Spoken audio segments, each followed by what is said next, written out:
Hello, welcome to Asian classes. Basic math series third part आपण आज करतोय.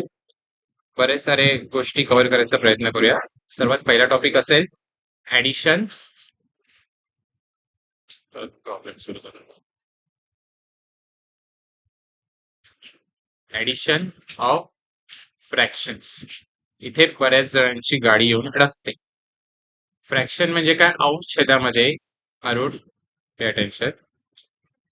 बेरीज वजाबाकी करायची, नुसते ऍडिशनच नाही, ह्याच्यामध्ये काय येणार? सबट्रॅक्शन पण ऍड करूया. आपण काय करतोय?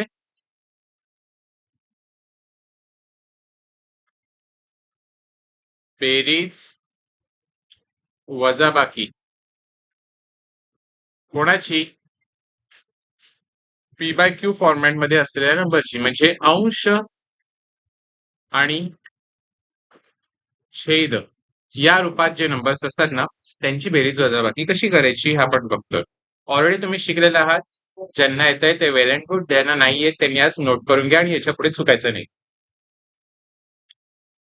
फ्रॅक्शनची ऍडिशन सबट्रॅक्शन कधी पॉसिबल होते? जेव्हा डिनॉमिनेटर सेम असतो. जेव्हा काय नाव त्याचं, रडायला लागलाय दुर्वा. जेव्हा छेद म्हणजेच काय? डिनॉमिनेटर समान असतो. ते घे इकडचं पाणी. समान असतो तेव्हाच ऍडिशन आणि सबट्रॅक्शन पॉसिबल असते. तेव्हाच आपण काय करू शकतो? ऍडिशन किंवा सबट्रॅक्शन, बेरीज किंवा वजाबाकी करू शकतो. जर डिनॉमिनेटर किंवा छेद समान नसेल तर ऍडिशन सबट्रॅक्शन डायरेक्ट करू शकत नाही. ही गोष्ट समजली तुम्हाला मी काय बोललो? फॉर एक्झाम्पल, फर्स्ट क्वेश्चन,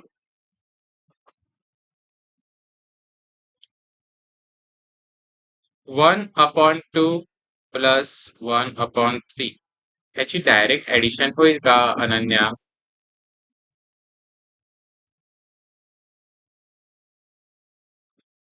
तिथी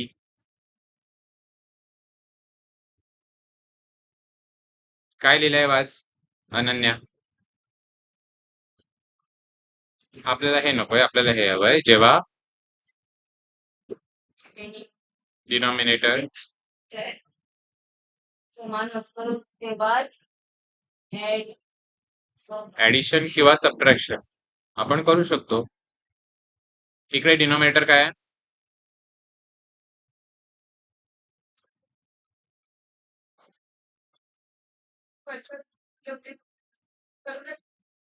मी अजून गेलो नाही मध्ये, अजून गेलोच नाही मध्ये. त्यांनी केलं. मोबाईल घेऊन जा, चालू ठेव फोन.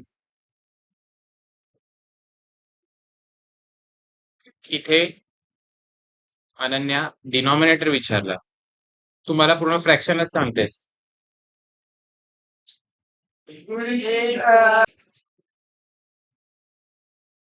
तर इथे डिनॉमिनेटर विचारलेला, डिनॉमिनेटर इथे 2 आहे आणि इथे 3 आहे. सेम आहे का? नाही. मग सेम कसा होणार? आपण युनिव्हर्सल मेथड वापरू. ज्याला काहीच समजत नाही, एलसीएम वगैरे कसं घ्यायचं, काय करायचं कळत नाहीये, त्याच्यासाठी सगळ्यात बेस्ट मेथड काय करायचं? सरळ सरळ इथे जो डिनॉमिनेटरला आहे हा नंबर, ह्या नंबरने याच्या न्यूमरेटरला मल्टिप्लाय करायचं आणि डिनॉमिनेटरला मल्टिप्लाय करायचं. आणि इथे जो 2 आहे ह्याने या डिनॉमिनेटरने दुसऱ्या नंबरच्या न्यूमरेटरला आणि डिनॉमिनेटरला मल्टिप्लाय करायचं. समजलं कशाने कशाला मल्टिप्लाय करायचं? शॉर्ट मध्ये आपण क्रॉस मल्टिप्लिकेशन असं पण बोलू शकतो. ऍक्च्युअल मध्ये ते क्रॉस मल्टिप्लिकेशन नाहीये, पण आपल्यापुरतं आपण तसं लक्षात ठेवू शकतो. तर काय करायचं? लिहायचं कसं? 1 into 2 into plus 1 into 3 into. इकडे हा डिनॉमिनेटरला 3 आहे, तो इकडे जाऊन मल्टिप्लाय होणार आहे आणि हा 2 जो आहे तो इकडे येणार आहे.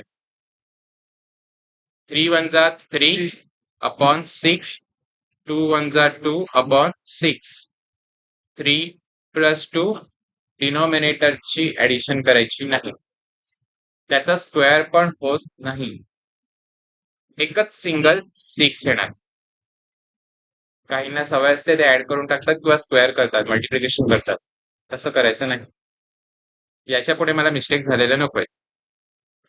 आन्सर काय येणार? 5 अपॉन 6. सगळ्या स्टेप लिहिलेल्या आहेत, एक पण स्टेप सोडलेली नाही. फॉर एक्झाम्पल सेकंड क्वेश्चन घेऊया. -1 अपॉन 5 प्लस 2 अपॉन 3. मशीन सारखं काम करायचं आहे. डिनॉमिनेटर सेम आहे का? नाही. मग काय करायचं? -1 इंटू 5 इंटू, इकडे जागा सोडायची, दुसरा नंबर लिहायला, प्लस 2 इंटू 3 इंटू, पुढे जागा सोडायची, दुसरा नंबर लिहायला. मग इकडे कोण येणार आहे? इथे कोण येणार आहे? दुसऱ्या नंबरचा डिनॉमिनेटर कोण आहे तो? 3. आणि इथे कोण येणार आहे? पहिल्या नंबरचा डिनॉमिनेटर जो आहे 5. -1 इंटू 3 किती येतं अनिश? -3. बरोबर आहे. गुड. 5 इंटू 3 15 प्लस अरुण 2 गुणिले 5 किती येतं?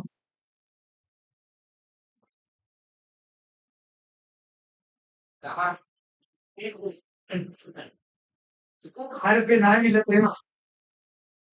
2 गुणिले 5. सोपा प्रश्न आहे, घाबरायचं नाही, बोलायचं.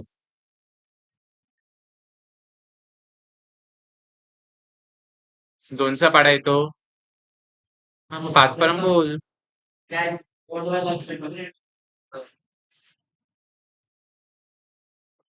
10 येतो, 10 येतो. 5 3 जा 15. ओके. पुढे श्रेयस, पुढे काय करायचं?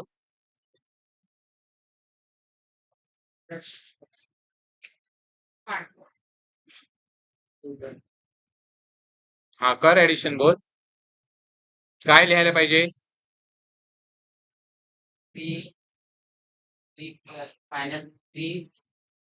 प्लस की मायनस? -3 10 अपॉन 15. किती आन्सर येतं? बोल, बोलू नका.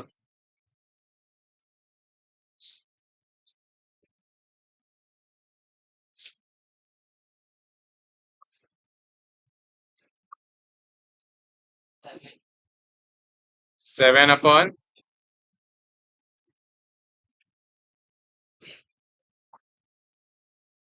वीड. बरोबर आहे का?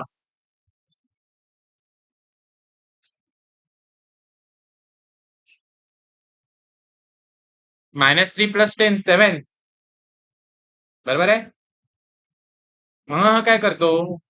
बरोबर आहे. गुड. तर मग आन्सर काय येणार आहे? 7 अपॉन 15. पुढे थर्ड क्वेश्चन.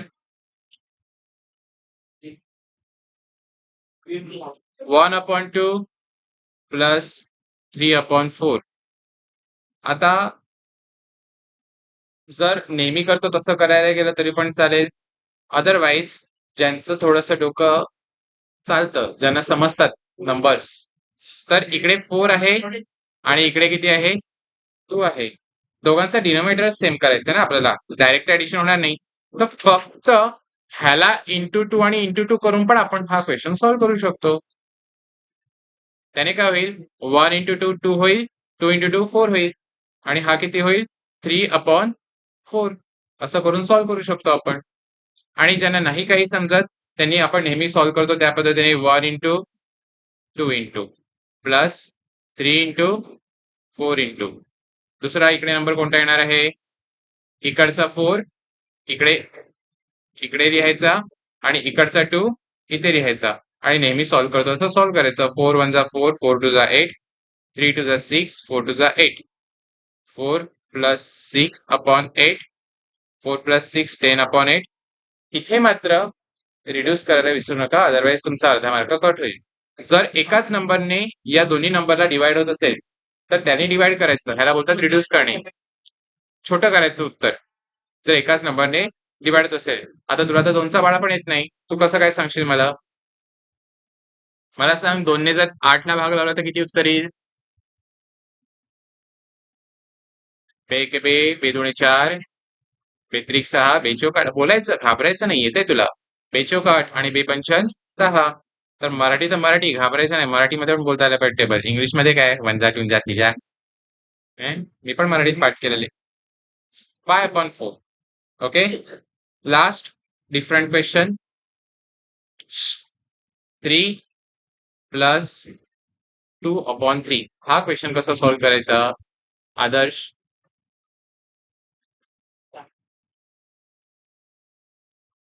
पहिला नंबर काय आहे आदर्श? आणि दुसरा 2/3. तर आर्या, हा प्रश्न कसा सॉल्व्ह करायचा माहिती आहे का तुला? कसा?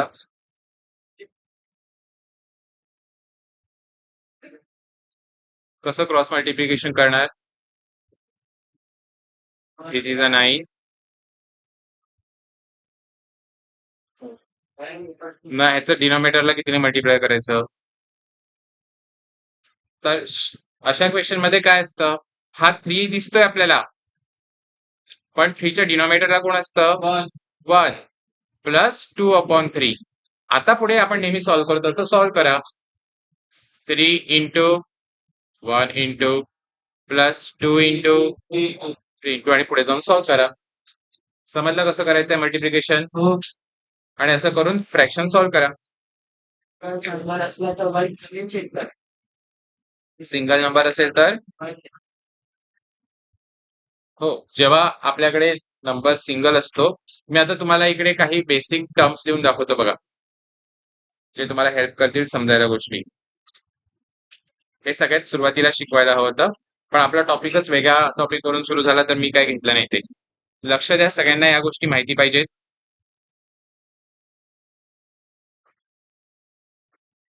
बघा, सपोज आपल्याकडे नंबर आहे 5x. तर आपल्याला 5x ला कसं लिहिता येतं? 5 इंटू एक्स, जिथे x काय आहे? बरोबर आहे, काय व्हेरिएबल आहे. x काय आहे? म्हणजे चल. आणि हा चल जो आहे, व्हेरिएबल आहे, याची व्हॅल्यू काय असू शकते? ए टू झेड मधले कोणते पण लेटर्स, ए पासून झेड पर्यंत कोणते पण लेटर्स यूज करू शकतात. हा जो फाय जो आहे ह्याला काय बोलतात? कोएफिशियंट, मराठीमध्ये बोलतात सहगुणक. आणि 5x चा अर्थ काय? 5 इंटू एक्स.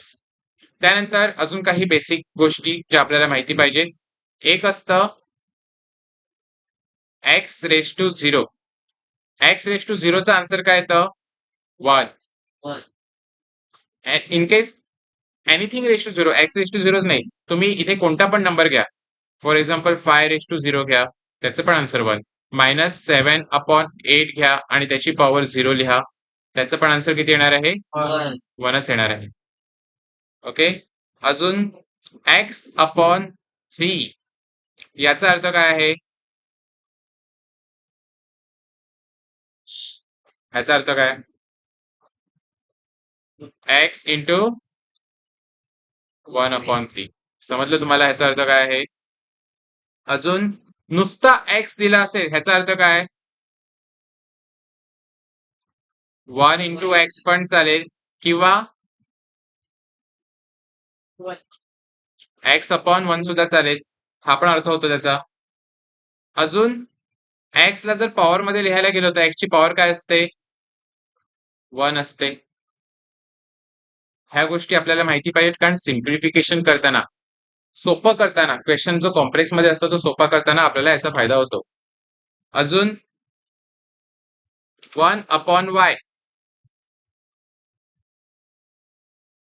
असं जर असेल तर मी काय लिहू शकतो? y⁻⁻1.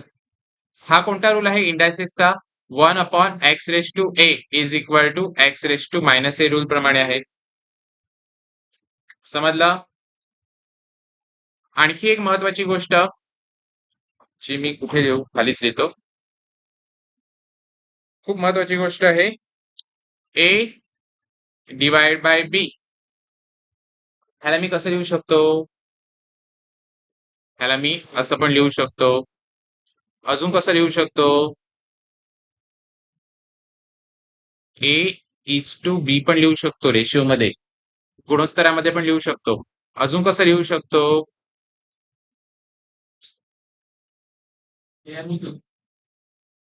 बी ने डिवाइड करायचं आहे ए ला. ह्या गोष्टी न विसरण्यासारख्या आहे, विसरायच्या नाही त्या गोष्टी. अजून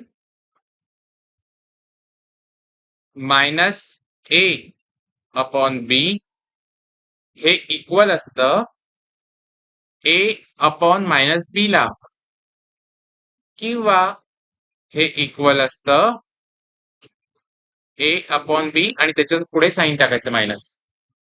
ह्या तिन्ही गोष्टी इक्वल आहेत. जर कोणाला माहिती नसेल किंवा समजत नसेल तर असं आपण करू शकतो, हे लक्षात ठेवा. ठीक आहे, ह्याचं पण तुम्ही हे सगळं नोट करून ठेवायचं आहे तुम्हाला, कधी पण कामाला येईल. आता इकडे पण अजून खाली काही गोष्टी लिहून देतोय, सर्व अपलोड करणार आहे मी. त्यानंतर टर्म्स काय असतं, जी फार महत्वाची गोष्ट आहे.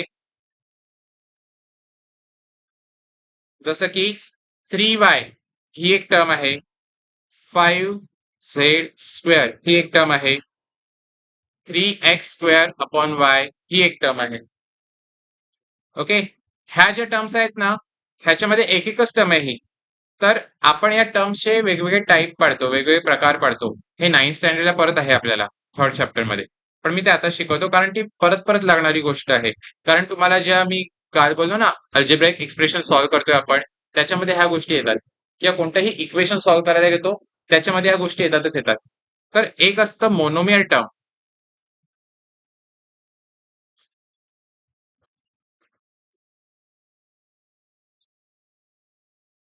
एक असतं बायनॉमियल टर्म, जो ऑलरेडी काल आपण पाहिलेला आहे,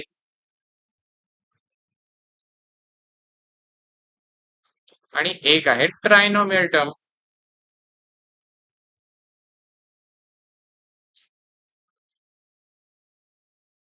हे प्रकार कशावरून पडतात? नंबर ऑफ टर्म्स वरून पडतात.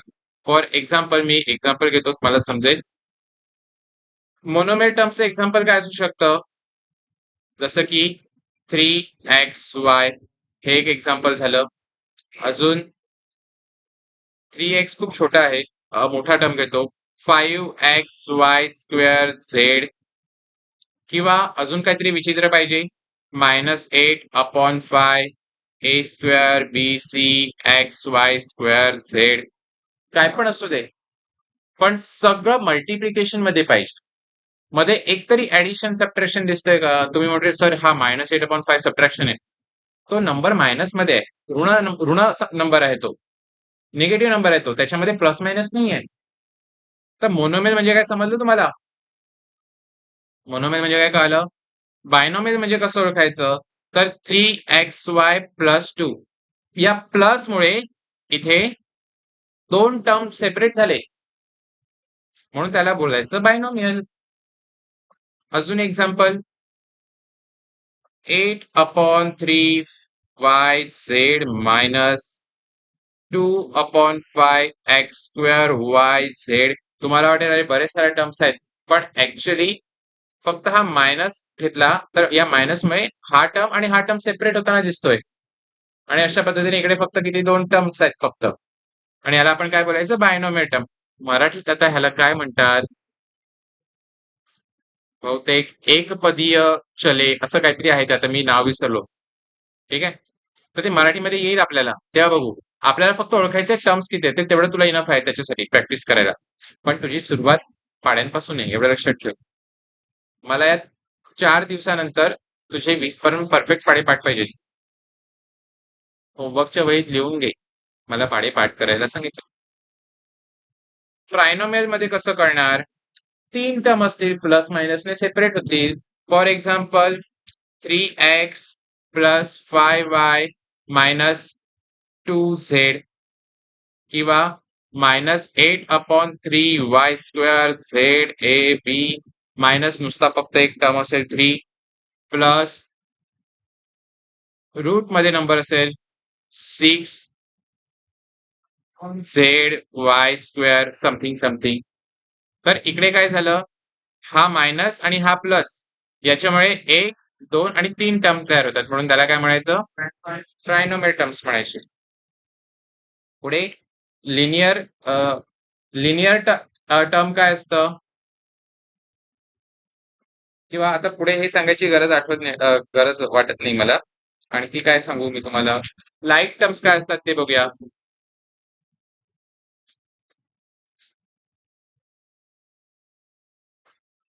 तर लाईक टर्म्स कोणते असतात, पहिलं एक्झाम्पल जसं की 3x आहे -5x/2, अजून √2x, अजून -6x -x. मला सांगा, हे एवढे टर्म्स तुमच्याकडे दिलेत कॉमा टाकून 1 2 3 4 5, सगळ्यांमध्ये व्हेरिएबल कोण आहे, एक्स आहे. एक्स शिवाय दुसरं कोणी आहे का, म्हणून ह्यांना बोलायचं लाईक टर्म्स. मग सगळे एवढे सिंपल सिंपलच दिसतात का लाईक टर्म्स, नाही.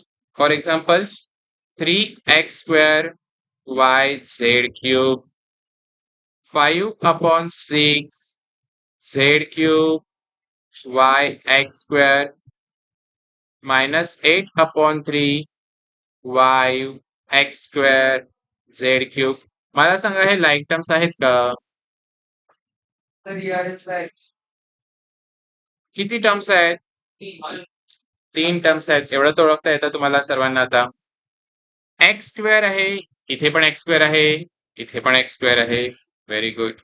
y single single y single y z³ z³ z³. तिन्ही गोष्टी आहेत, उलट्या सुलट्या असल्या ऑर्डर मध्ये तरी चालतं, काही फरक पडत नाही. म्हणून हे सुद्धा काय आहेत, लाईक टर्म्स आहेत. मग अनलाईक टर्म तरी दिसतात कशा,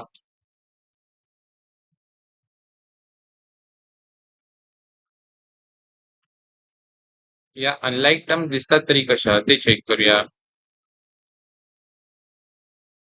फर्स्ट एक्झाम्पल 3x असेल -5xy 8y. आता या एक्झाम्पल मध्ये इकडे कोण आहे व्हेरिएबल, इकडे कोण आहे आणि इकडे कोण आहे. तुम्ही म्हणजे सर इथे एक्स तर आहे, इथे पण एक्स आहे, तर हे लाईक टर्म असायला पाहिजे. नाही, असं नाही चालत. 8 पेन्सिल 2 रबर तर ऍड नाही करू शकत. बोला ना. Very good. आलो.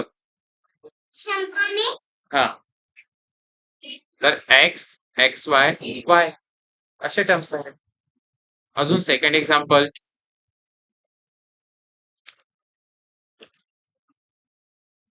-3x² y 8/5 yx² 8zx. इथे x² आहे, इथे x² आहे, इथे y आहे, इथे y आहे. मग हे लाईक टर्म्स आहेत का, हा. वरती अनलाईक टर्म लिहिले म्हणून काय हे लाईक टर्म्स नाही असं नाही, पण तिघे पण लाईक टर्म्स आहेत का, नाही. 1 2 3 इकडे झेड आहे, इकडे कुठे झेड आहे का, इथे एक्स आहे, इथे कुठे आहे का. तर या 3 नंबर्स पैकी 3 टर्म्स पैकी फक्त हे दोनच काय आहे, लाईक टर्म्स. पण तिघे लाईक टर्म्स नाही. बरं, मग हेतू काय आहे लाईक टर्म्स आणि अनलाईक टर्म्स का शिकवलं, हे तर आधी थोडंसं झालेलं असेल कदाचित, किंवा यंदा पण असेल. पण का शिकवलं, कारण ऍडिशन सबट्रॅक्शन जी आहे ना, अशा टर्म्सची, अशा एक्सप्रेशनची, तेव्हा लाईक टर्म असल्याशिवाय ऍडिशन सबट्रॅक्शन होतच नाही. जेव्हा तुम्ही क्वाड्रॅटिक इक्वेशन शिकाल, 10वी वाल्या आता करतायत, 9वीला पण होतं, अजून 9वी वाल्यांना शिकायचं बाकी आहे, तेव्हा आपल्याला ही गोष्ट कामाला येणार आहे. त्या मी तुम्हाला सांगेन, जाऊन परत एकदा लेक्चर बघा. का, कारण जेव्हा तुम्हाला एक्झाम्पल देतील, असं ऍडिशन सबट्रॅक्शन देतील, फर्स्ट तुम्हाला सांगितलं 3xy -2xy, तर हा प्रश्न सॉल्वच नाही करू शकणार जर लाईक टर्म्स नसतील तर लाईक टर्म्स आहेत का इथे, हो. ह्याचा अर्थ असं समजू शकता, एक्स वाय हा एक काहीतरी प्रोडक्ट आहे. त्याला पेन्सिल पकडा, पेन पकडा, रबर पकडा. तर 3 पेन्सिल मायनस 2 पेन्सिल किती राहतात? 1 पेन्सिल. तर पेन्सिल एक्स वाय लिहायला विसरू नका. धीरज हुळ टाकतोय मध्येच, दुगरी टाकतोय. कोणी सापडतंय का? हो मध्ये हो मिळवणार? हा ते मी करेन, तू नको करूस. अजून -3 y² प्लस 8 y². तर ह्याची ऍडिशन सबट्रॅक्शन पॉसिबल आहे का? हो, कारण लाईक टर्म्स आहेत ते. तर जेव्हा लाईक टर्म्स असतात तेव्हाच ऍडिशन सबट्रॅक्शन करायचं असतं.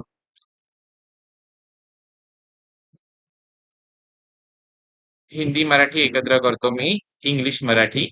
लाईक टर्म्स ची ऍडिशन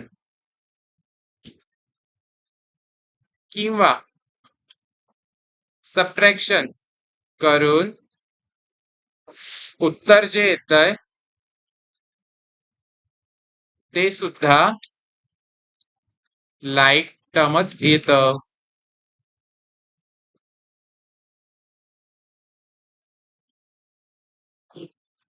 जे उत्तर येते ना ते पण कशामध्ये येत आहे?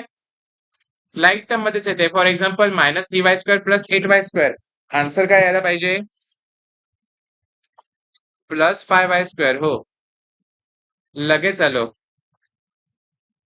तर 5y² बघा, आन्सर पण कशामध्ये आलाय? लाईक टर्म मध्येच आलेला आहे. समजलं?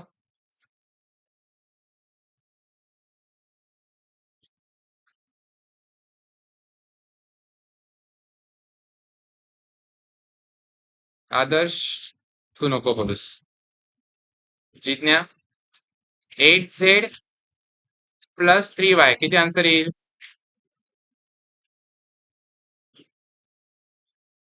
11 अनन्या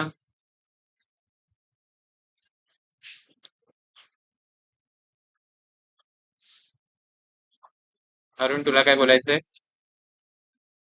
का नाही बोल ना. किती येईल? बेरीज किती येईल? 8z plus 3y. Like terms आहेत का? हा झेड आहे, हा वाय आहे. 8 पेन्सिल आणि 3 रबर ह्यांची ऍडिशन कशी होणार? होणारच नाही. तर एवढंच राहील. तर हे आन्सर असंच राहणार. हे 8z प्लस 3yच राहणार. ह्याची ऍडिशन होणार नाही. म्हणून तर एवढं महाभारत चाललंय आपलं. नाहीतर तुम्ही ऍडिशन करून मोकळे होतील आणि फसतील. तर गुगली टाकली मी इकडे. बरं, ह्या प्रश्नाचं उत्तर लिहून दाखवा मला, बोलू नका कोणीच. सॉल्व्ह करा या प्रश्नाचं उत्तर.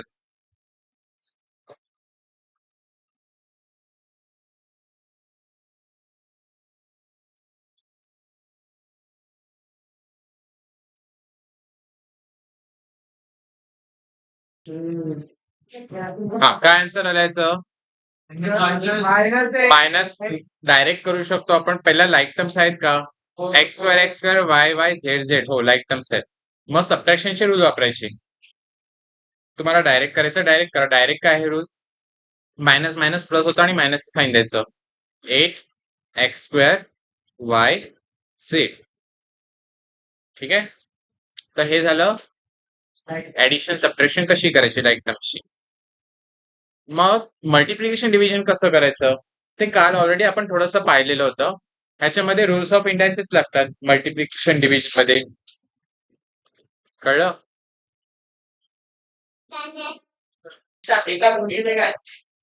तर आपण हे काय केलं?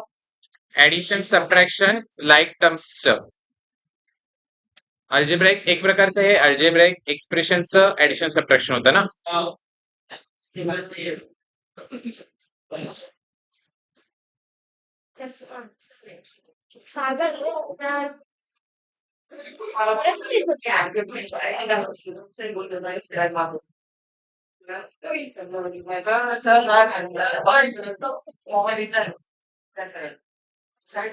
आता मल्टिप्लिकेशन आणि डिव्हिजन बघूया.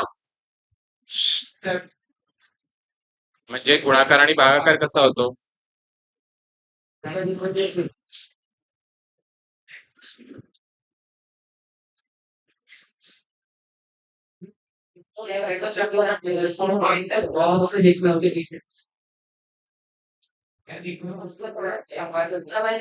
लक्ष द्या. 3x बघा इकडे बऱ्याच जणांची दांडी गुल होईल. 3x into 2y.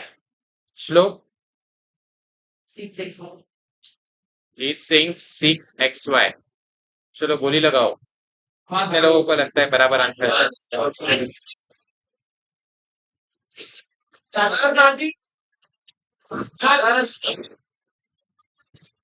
चिन्मय काय वाटतं?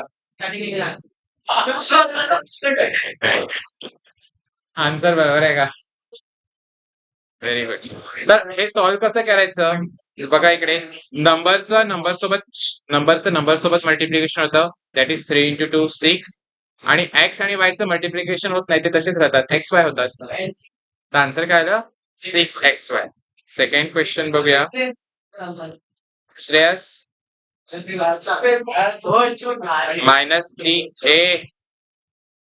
-3x into 5xy. श्रेयस बोला.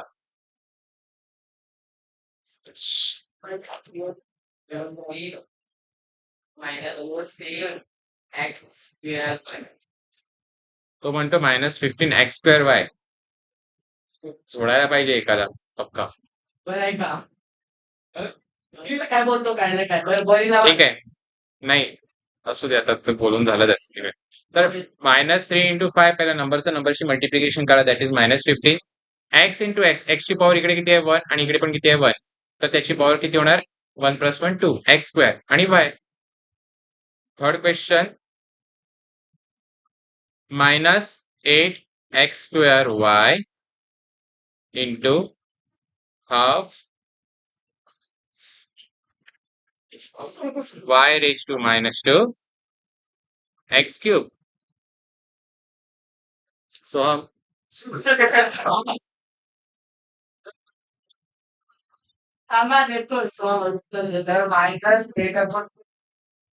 बरोबर आहे, -8/2 करूया. आपण इथे डिनॉमिनेटर मध्ये काही नंबर दिसतोय का?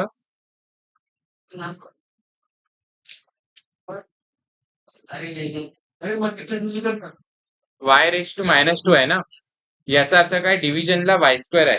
याचा अर्थ काय? तर इकडे न्यूमरेटरला काय दिसतोय? x² अजून x³. लाईक टर्म्स थोडेसे एकत्र आणले मल्टिप्लिकेशन करण्यासाठी.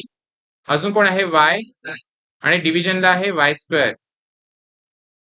तर हा स्क्वेअर आणि हा y उडून जाईल, म्हणजे हे 2y होते ना, म्हणून सिंगल y राहील. तर आन्सर काय येईल? -8/2 -4 x² into x³ काय तर x⁵5 अपॉन y. हे आन्सर यायला पाहिजे. समजलं? नाही, नॉर्मली आपल्याला पॉवर पॉझिटिव्हच पाहिजे. मग ते डिनॉमिनेटर मध्ये पॉझिटिव्ह असेल तर डिनॉमिनेटर चालेल. असा कुठे रूल लिहिलेला नाहीये, पण असंच दिसतं. पुढे कौशिक, 15x² अपॉन 3xy.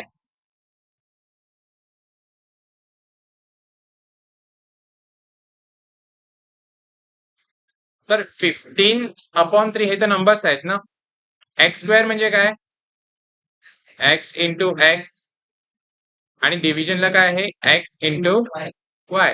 तर हा x आणि हा x कट होईल. 3 1 जा 3 3 5 जा 15 3 1 3 3 5 15. मला मराठीत येतं. 5x/y.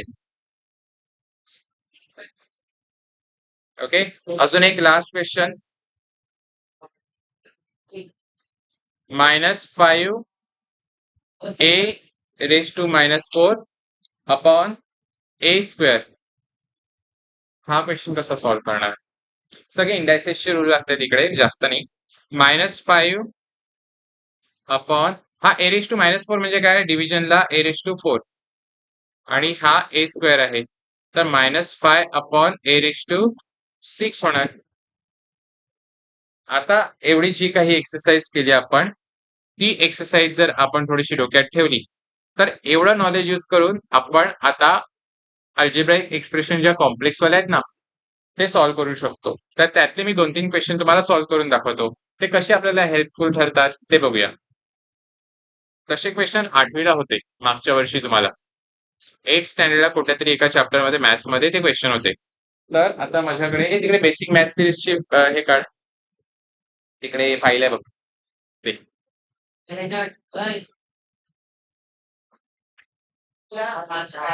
तिथे बाजूला कुठेतरी असेल बघ. भूमिका तुझ्या समोर फाईल आहे तिकडे बघ कोणते आहे. बेसिक मॅथ्स सिरीज लिहिलेलं असेल.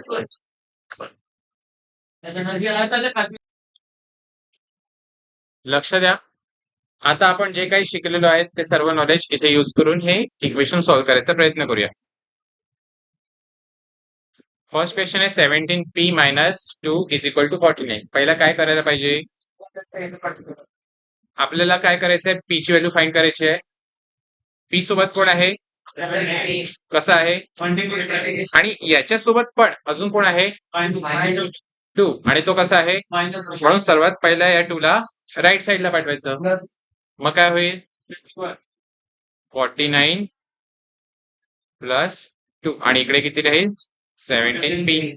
मग 17p इज इक्वल टू 51. आणि आता हा एकदम बेसिक मॅथ्सचा प्रॉब्लेम झाला. म्हणजे मॅथ्सचा नाही मल्टिप्लिकेशनचा. p सोबत 17 कसा आहे मल्टिप्लिकेशन. म्हणून पलीकडे गेल्यावर काय होईल 51 च्या डिव्हिजनला जाईल आणि आन्सर येईल. समजलं कसं सॉल्व्ह केलं. ओके. पुढे बघा इकडे मोनोमेलने बायनोमेलला मल्टिप्लाय करायला सांगितलंय. आता मी डायरेक्ट करतो. पहिला समजावतो. 5 ने आपल्याला x ला मल्टिप्लाय करायचं आहे. मोठा मायनस 5 ने परत 3 ला मल्टिप्लाय करायचं आहे. इक्वल टू 3 ने पहिला x ला मल्टिप्लाय करायचं आहे. मोठा प्लस 3 ने पहिला 2 ला मल्टिप्लाय करायचं आहे. आन्सर कसं येईल.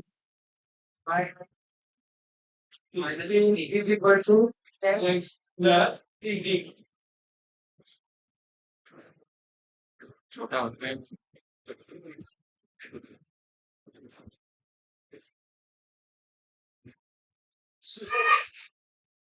5 into x 5x minus 5 into 3 15 मध्ये मायनस लिहिला इक्वल टू च्या खाली equal to 3 into x 3x 3 into 2 6.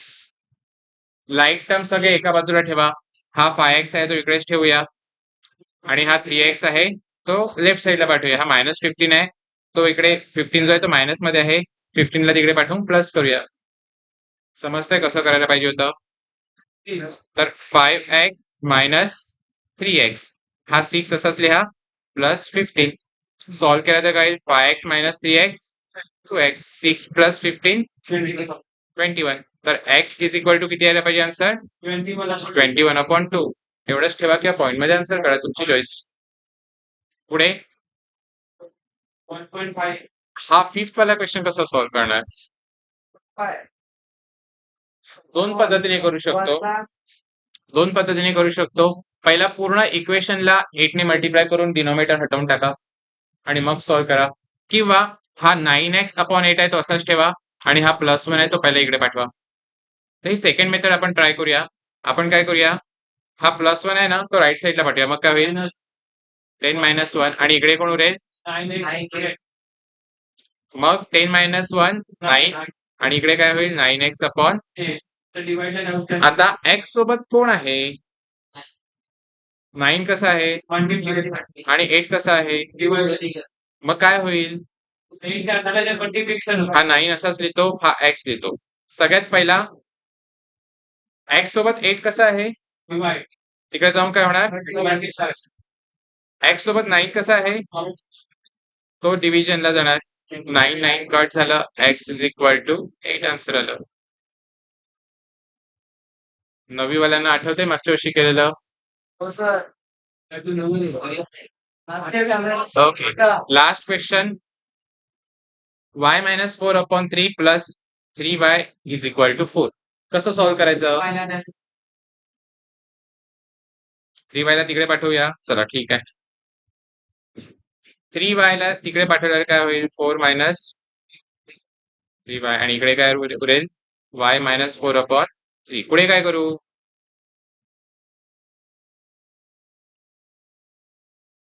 आपल्याला वायच्या डिनोमिनेटरला चालेल का नंबर? तर y मायनस 4च्या डिनोमिनेटरला 4 आहे. या पूर्ण 3 लाच काय करा? राईट साईडला पाठवा. तर काय होईल? तर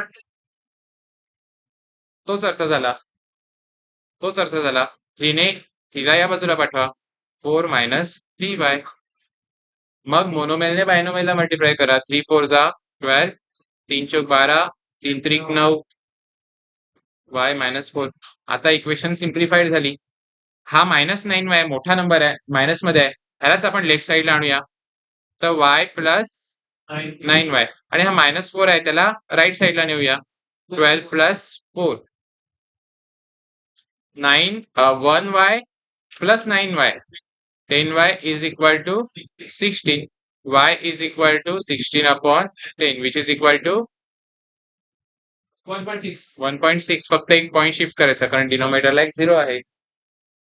समजलं?